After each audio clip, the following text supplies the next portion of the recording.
Scores of people have died in an Israeli bombardment of Rafah and other towns across southern and central Gaza overnight. Opposition to Vladimir Putin in Russia is determined to persevere even after the death of Alexei Navalny. Ukraine drafts unpopular forced enlistment legislation as they are desperate to recruit new soldiers. A knife attack in Germany has injured 4 students, 2 of them seriously.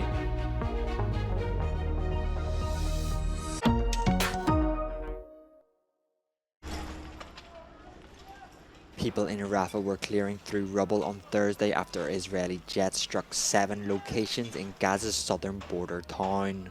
A mosque and a residential building were hit, killing 4 people.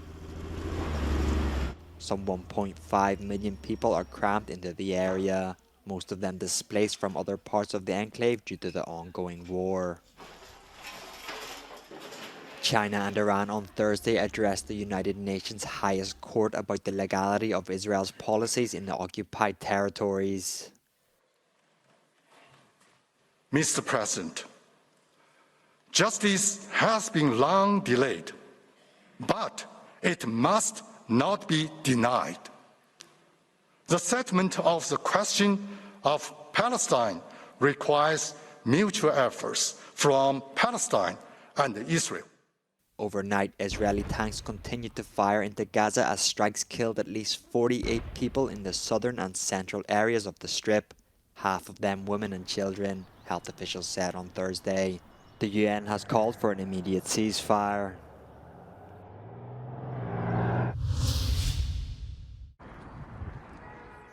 Opposition to Vladimir Putin in Russia is determined to persevere even after the death of Alexei Navalny. 3 of the opposition's prominent figures were invited to speak at the European Parliament in Brussels on Thursday, and all agree on a clear message.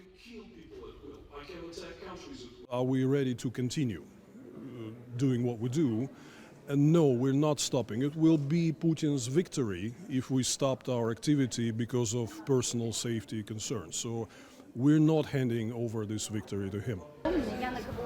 Former Russian Energy Vice Minister Vladimir Milov believes that war against Ukraine made his country even more repressed. And whilst there have been several packages of sanctions by the EU threatening Russia's economy, there are not enough individually targeted sanctions. We need to send out a message of responsibility to everyone complicit in Putin's crimes, and I think this is the time to answer Navalny's call and introduce sweeping personal sanctions against all those involved in the crimes of the Putin's regime. Russian opposition has also requested the EU does not recognise the outcome of the upcoming presidential elections in Russia. They say the amendments made to the Russian constitution in 2020, allowing Putin to run for a 3rd consecutive term in office, are unlawful. Unity in standing up to Putin and calling him for what he is, a criminal wanted by the ICC, not a legitimate partner on the international stage. Vladimir Putin is a usurper, a killer, a thief, and a murderer, a mass murderer nowadays, with all the war crimes committed in Ukraine, so he has to be brought to justice.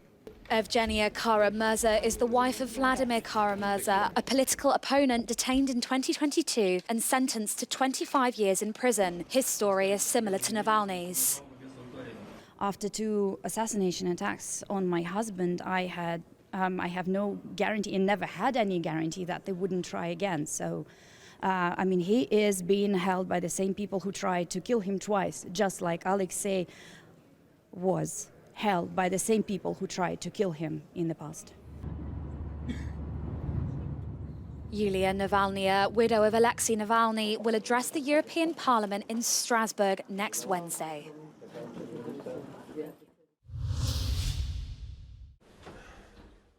On the 2nd anniversary of Russia's invasion, Ukrainian authorities are desperate for additional soldiers, but recruitment centres are empty.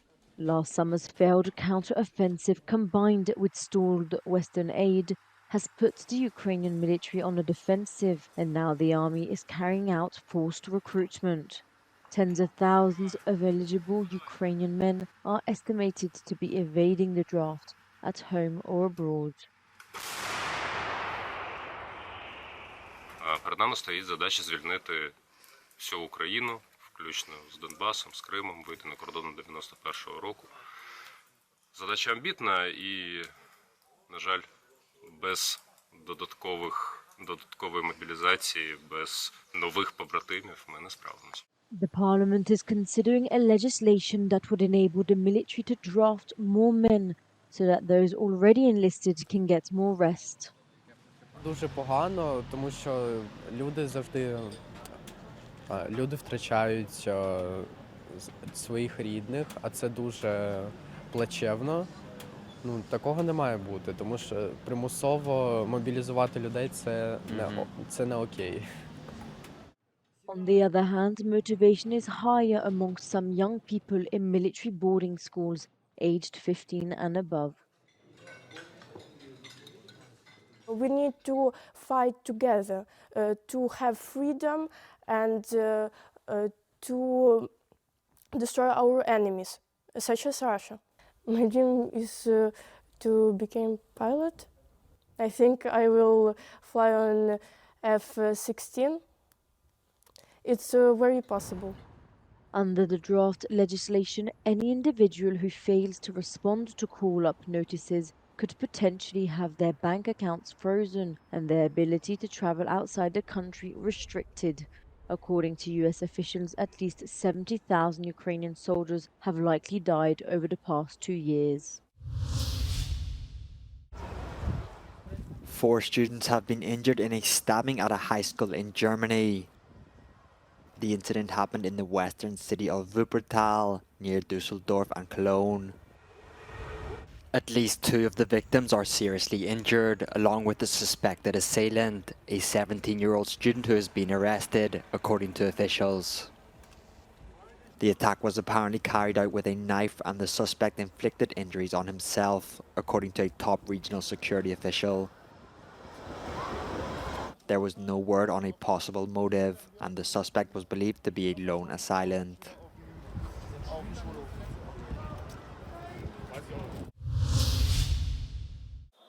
The Albanian parliament approved a controversial agreement with Italy to take in thousands of migrants rescued at sea by Italian authorities on Thursday. Under the 5-year deal, Albania will shelter up to 3,000 migrants at any one time as their asylum requests are being processed. The country could take in up to 36,000 asylum seekers annually.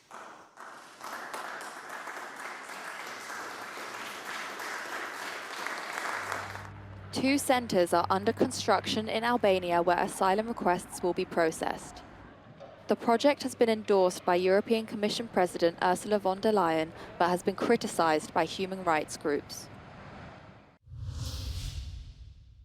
Spanish police arrested 15 suspects, part of a criminal human trafficking ring, and freed 21 victims in an operation that involved 7 raids in the Seville province. The victims, mainly from Moldova and Romania, were kept in atrocious conditions and deprived of food and water during long working days. They were recruited in their countries through adverts and social media, offering work in Spain with fictitious working conditions and salaries. The leaders of the criminal network will face charges for human trafficking, forgery, and identity theft. Brazilian footballer Dani Alves has been sentenced to 4 years and 6 months in prison for sexual assault. He was found guilty by a Barcelona court for sexually assaulting a young woman in the bathroom of a luxury Barcelona nightclub on New Year's Eve in 2022. Prosecutors had originally pushed for a 9-year sentence. During the trial, which lasted 3 days, the 40-year-old former footballer denied any wrongdoing. The former Paris Saint-Germain and Barcelona player can still appeal the decision. Alves' request for bail had been rejected on grounds he could flee the country, as Brazil does not extradite citizens who have been convicted in other countries. Czech farmers protested on borders with several neighbouring countries on Thursday. They have joined forces with farmers in Slovakia, Poland and Germany to protest the EU's agriculture policies, bureaucracy and overall working conditions. They also want higher subsidies following an influx of goods from Ukraine to the European market. Following similar protests on the Polish-Ukrainian border, Polish PM Donald Tusk said the transport of weapons to Ukraine are not at risk of being blocked. Nie ustaje w wysiłkach, aby zabezpieczyć interesy polskich rolników. I sytuacja oczywiście nie jest prosta. Dla większości naszych partnerów na Zachodzie, dotyczy to i Europy, i Stanów Zjednoczonych, pomoc dla Ukrainy ma także ten wymiar handlowy, finansowy. Ale Polska jest najbardziej poszkodowana w związku z tym i polscy producenci rolni. Tusk also announced the Polish and Ukrainian governments would meet in Warsaw on the 28th of March to tackle issues from agriculture to military aid. Tusk said he was in permanent contact with European institutions and Kyiv to find solutions to the ongoing protests. The ruling coalition in Romania reached an agreement to merge the European elections with the local elections in June. The Social Democrats and the Liberals have also decided to go on joint lists for the European parliamentary elections to ensure a large turnout of votes. They will be presented separately for the local elections. The presidential elections in the country will be held in September. Am hotărât, în afară de comasare și o alianță electorală între Partidul Social-Democrat, Partidul Național Liberal pentru lista de europarlamentare, în cursul lunii septembrie să avem alegerile prezidențiale. The opposition parties have rejected the merger of the elections. They have described the decision as undemocratic and unconstitutional.